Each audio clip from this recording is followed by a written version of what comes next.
미니벨로 타시는 분들이라면 누구나 한 번쯤은 이런 생각 해보셨을 겁니다. 이 작은 바퀴로 나도 남들처럼 100km 넘는 장거리를 갈 수 있을까? 그래서 이번에 제가 직접 미니벨로를 끌고 100km 라이딩을 다녀왔습니다. 미니벨로 중에서도 가장 대중적인 사이즈로 20인치, 18인치, 16인치가 있는데 그 중에서 가장 작은 사이즈인 16인치 모델로 100km 라이딩을 완주했습니다. 이 작은 바퀴로 어떻게 하면 고통스러운 극기훈련이 아니라 쾌적하고 즐거운 라이딩으로 100km를 채울 수 있는지 그 현실적인 답을 직접 확인해보고 싶었습니다. 결론부터 말씀드리면 16인치로 100km는 생각보다 훨씬 할만한 영역이었습니다. 단순히 제 엔진이 좋아서가 아닙니다. 미니벨로라는 장르가 가진 메커니즘을 정확히 이해하고 그에 맞는 세팅과 주행 전략을 짰기 때문입니다. 오늘은 제가 100km를 직접 달리며 체감한 데이터들을 바탕으로 여러분의 미니벨로를 장거리 머신으로 바꿔줄 구체적인 노하우들을 하나씩 풀어보겠습니다.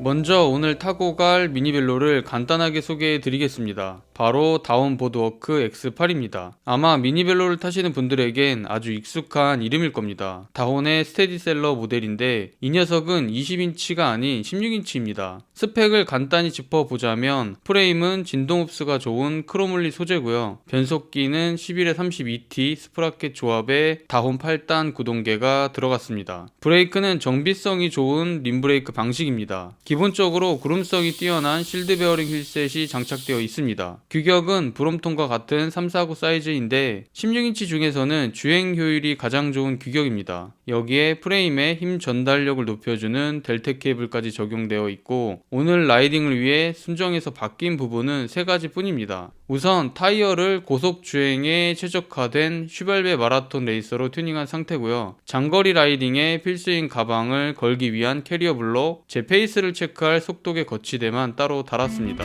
한마디로 타이어를 제외하면 거의 순정 상태 그대로 100km를 달린 셈입니다. 사실 타이어가 주행의 가장 중요한 부분이라 튜닝이 되어 있긴 했지만 그 외에 장거리용으로 최적화된 세팅들은 의도적으로 건드리지 않았습니다. 순정 상태 그대로도 100km 라이딩이 충분히 가능하다는 걸 직접 보여드리고 싶었습니다. 오늘은 최대한 시간을 줄여보려고 쉬지 않고 지금 33km까지 라이딩을 했습니다.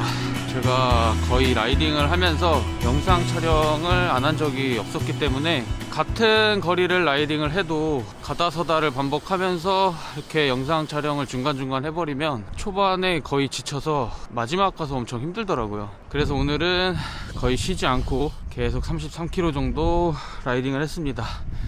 자, 이제 본격적으로 100km를 쉽게 만드는 노하우를 파헤쳐 보겠습니다. 첫 번째는 가장 기본적이면서도 중요한 타이어와 기어비에 대한 이야기입니다. 이 두 가지는 미니벨로라는 하드웨어가 가진 물리적 한계를 결정짓는 핵심 요소입니다. 먼저 타이어부터 짚어보겠습니다. 16인치는 로드보다 더 많이 회전합니다. 마찰이 복리로 쌓이죠. 그래서 100psi 이상의 고압 타이어는 선택이 아닌 필수입니다. 그래서 유일하게 튜닝된 부분이 바로 타이어입니다. 고속 주행용인 슈발베 마라톤 레이서를 장착하고 공기압을 100psi 이상 단단하게 채웠습니다. 이렇게 하면 지면과 닿는 면적이 최소화되면서 구름 저항이 획기적으로 줄어듭니다. 두꺼운 타이어를 끼고 라이딩을 하는 건 마치 모래주머니를 차고 달리는 셈입니다. 개인적으로 장거리 라이딩에서 가장 중요한 튜닝은 타이어라고 생각합니다. 타이어로 저항을 줄였다면 이제 그 힘을 전달하는 기어비입니다. 미니벨로는 바퀴가 작으니까 속도를 내려면 앞 체인링을 키워야 한다고 생각하기 쉽습니다. 하지만 100km의 장거리라면 이야기가 다릅니다. 바퀴가 작은데 체인링까지 키우면 근육이 감당할 토크 부하가 너무 커집니다. 이건 평지에서 빠를지 몰라도 결국 후반부에 다리가 잠겨버리는 원인이 됩니다. 미니벨로는 속도 경주가 아니라 체력 보존 게임입니다. 근육 피로도를 낮추려면 체인링을 키울 게 아니라 오히려 낮추는 게 훨씬 유리합니다. 저는 이번에 순정 52T 체인링과 32T 스프라켓으로 100km를 달렸습니다. 물론 16인치 바퀴가 작아 어필에서 조금 유리한 점이 있고 델텍 케이블이 힘손실을 막아준 덕분에 이 기어비로도 충분히 완주할 수 있었습니다. 하지만 더 쉽게 가고 싶다면 굳이 체인링으로 다리에 무리를 주지 마시고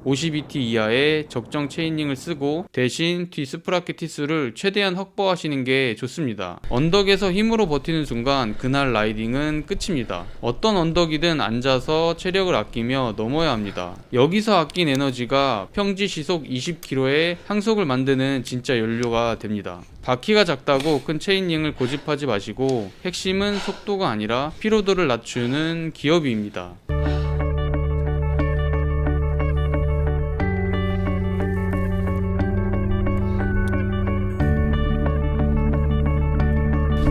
현재 42km 정도 주행했습니다. 중간에 마땅히 쉴 데가 없어서 지나가다가 이렇게 샛길이 있어서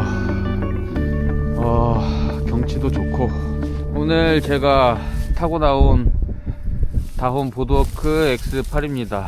16인치 미니벨로고요.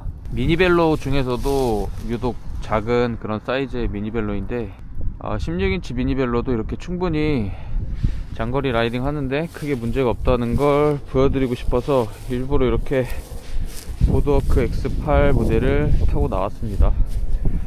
자, 하드웨어 세팅이 끝났다면 이제 그 위에 올라탄 내 몸을 손볼 차례입니다. 16인치 미니벨로로 장거리를 타고 나서 다시는 안 탄다고 하시는 분들을 보면 대부분 피팅에서 실패한 경우가 많습니다. 미니벨로는 바퀴가 작아서 노면 진동이 필터링 없이 몸으로 바로 전달됩니다. 피팅이 조금만 어긋나도 그 피로도는 로드보다 훨씬 빠르게 오죠. 물론 피팅의 정답은 없습니다. 라이딩을 하면서 본인의 몸에 맞게 조금씩 수정해 나가는 과정이 반드시 필요합니다. 다만 시행착오를 줄일 수 있도록 제 경험을 바탕으로 가장 적당한 기준점 3가지만 말씀드려 보겠습니다. 첫 번째, 안장 높이는 내 다리 근육을 100% 활용하는 높이여야 합니다. 가장 대중적이고 확실한 체크 방법은 뒤꿈치 법입니다. 안장에 앉아 페달에 뒤꿈치를 올리고 끝까지 밟았을 때 다리가 일자로 쭉 펴지는 정도면 됩니다. 우리는 뒤꿈치가 아니라 앞꿈치로 페달을 밟죠. 뒤꿈치로 쫙 펴지게 맞춰놓고 앞꿈치로 발을 옮기면 우리 발목의 길이만큼 여유가 생기면서 무릎이 가장 이상적인 각도인 30도 정도로 자연스럽게 굽혀지게 됩니다. 억지로 각도를 재지 마시고 뒤꿈치로 최대 길이를 세팅하는 순간 무릎은 자동으로 가장 안전한 황금 각도를 찾게 됩니다.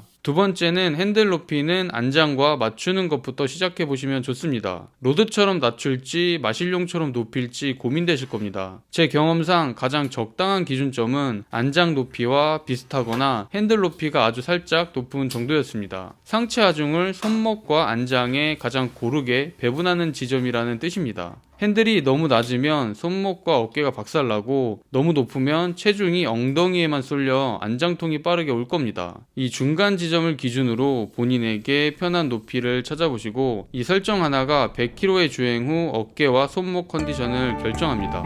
세 번째는 가장 간과하기 쉬운 오버롤 리치입니다. 높이만 맞춘다고 끝이 아닙니다. 안장 끝부터 핸들바까지의 전체 거리, 즉 이 리치가 내 상체 길이와 맞아야 합니다.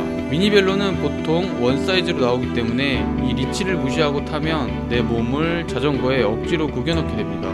거리가 안 맞는다고 안장만 이동하게 되면 무릎과 페달 축의 방향이 틀어져서 페달링이 아주 어색해질 수 있습니다. 페달을 3시 방향으로 두었을 때 무릎 끝선이 페달 중앙과 수직으로 일치해야 됩니다. 이렇게 안장을 고정한 뒤 리치는 핸들 포스트로 조절하는 게 좋습니다. 다혼류 미니벨로는 0도, 6도, 12도 등 각도가 다양한 핸들 포스트를 시중에서 쉽게 구할 수 있습니다. 이걸 교체해서 내 상체에 맞는 거리를 찾는 게 가장 좋습니다. 특히 신장이 180 정도 되는 분들이 타기에 미니벨로의 안장과 핸들 간격은 무조건 좁습니다. 이런 분들은 최대한 핸들 포스트 각도를 바깥으로 벌리고 셋백 시포스트를 활용해서 공간을 확보하셔야 그나마 장거리 라이딩이 가능해질 겁니다. 만약 그렇게 해도 핸들이 가깝다면 그때는 가변 스템을 사용해서 핸들 거리를 더 벌려주는 방법밖에 없습니다. 그렇다면 나에게 맞는 적정 거리는 어떻게 알 수 있을까요? 물론 타면서 맞춰가는 게 베스트지만 제 경험상 아주 확실한 기준점을 하나 알려드리겠습니다. 안장 끝부분에 팔꿈치를 대고 손을 핸들 쪽으로 쭉 뻗어보세요. 이때 손끝이 핸들바와 딱 맞거나 손가락 2개 정도 남는 위치가 가장 적당합니다. 저도 처음에 로드 자전거와 비슷하게 세팅해봤지만 미니벨로에서는 오히려 더 불편했습니다. 그래서 저는 이 간격을 살짝 가깝게 세팅하는 편입니다. 이 거리가 맞아야 팔로 자전거를 버티는 게 아니라 상체를 자연스럽게 얹어두는 느낌이 납니다.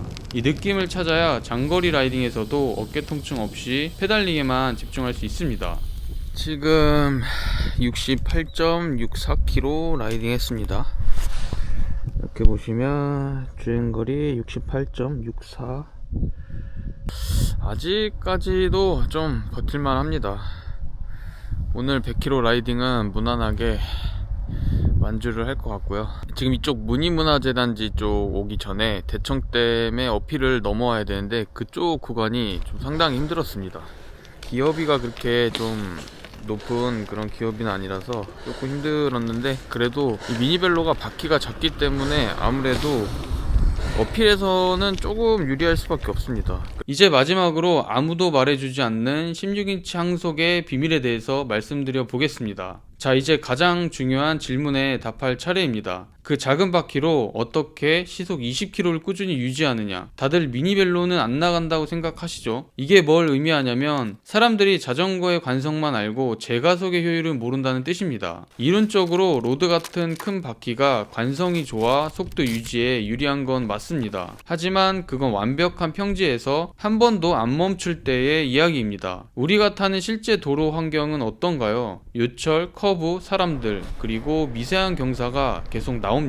여기서 반전이 일어납니다. 큰 바퀴는 속도가 한번 죽으면 다시 올릴 때 에너지가 많이 듭니다. 반면 16인치는 다시 시속 20km까지 올리는데 드는 에너지가 적습니다. 결과적으로 전체 주행에서 속도를 복구하는 스트레스가 압도적으로 낮습니다. 가다서다를 반복하는 지형에서는 16인치의 민첩성이 장거리 평속을 유지하는 데 오히려 큰 득이 된다는 뜻입니다. 두 번째는 시속 20km는 공기저항의 임계점입니다. 자전거 주행에서 공기저항은 속도의 제곱에 비례해서 커집니다. 시속 30km가 넘어가면 공기저항이 지배적이라 로드의 에어로 자세가 압도적이죠. 하지만 시속 20km의 구간은 다릅니다. 이 구간은 공기저항보다 타이어의 구름 저항과 기계적 마찰이 더 크게 작용하는 구간입니다. 최근 나오는 고사양 미니벨로의 실드 베어링 휠셋과 고압 타이어는 이 속도 대역에서 로드에 크게 뒤처지지 않는 구름성을 보여줍니다. 즉 미니벨로의 체급 한계가 드러나기 전 가장 효율적인 항속 구간을 우리는 달리고 있는 겁니다.